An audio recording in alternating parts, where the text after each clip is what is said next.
þegar ég greinist þá voru 3 mánuðir í fatasýningunum mína sem runway show sem haldið niður í miðbæ. Þannig að þetta var mjög erfiður tími, mjög mikið stress í gangi. En það hjálpaði mjög mikið að hafa þetta, sérstaklega þegar ég bíð eftir jáendaskanum og komast í hann, að hafa þetta að ég að vinna í línunni minni, hafa eitthvað fyrir stafni, hafa eitthvað markmið, eitthvað sem ég að vinnað. Það hjálpaði mjög mikið.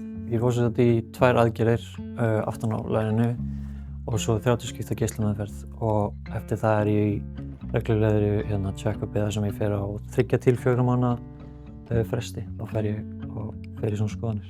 Þessi reynsla hefur kennt mér að ekki bíða með hlutina, að gera þá leið og ég vill og ekki bíða með að verða hamingjusamur seinna á degi, ég þarf að gera þetta núna eða eitthvað. Bara að gera það sem ég vill og gera lífið mitt að því sem ég vill að það sé. Ég hreyfi mig mjög mikið og mataræði skiptir miklu máli og að halda hausnum í lagi.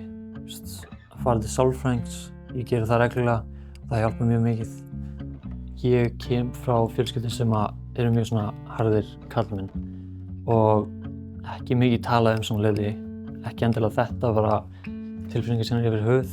Það er mjög mikilvægt að hafa eitthvað svo mottómaster sem að karlmenn sjá að það er verið að tala þessu hluti og það er ekkert skrítið og þú ert ekkert minna harður við að tala þetta og leita hjálpar. Sumir áttu bara mjög erfitt með þetta og bara áttu mjög erfitt með að tala þetta og mér fannst það ekki óþægilegt að tala þetta neitt svoleiðis. En sumir áttu bara mjög erfitt með að hugsa út í það að ég sé með þetta, held ég. Aðrir sem að ég bara ekki verið í mjög mjög samskipti við og ekki verið í samtökum mörg ár, allt í einu bara fór að biðja mig að hitta mig daglega og eitthvað.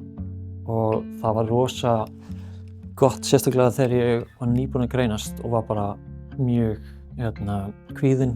Að þá voru nokkrir vinir mínir sem drógu mig alltaf út í göngutúr, bara stuttir göngutúrar, það lengdust alltaf. Það var mjög gott. Ef ég geti bara gefið eitt ráð þá væri það bara að fá hjálp.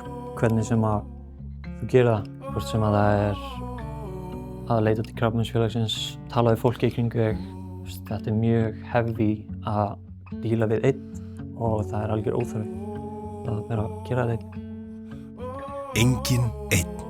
Takk fyrir að vera til staðar. Krabbameinsfélagið.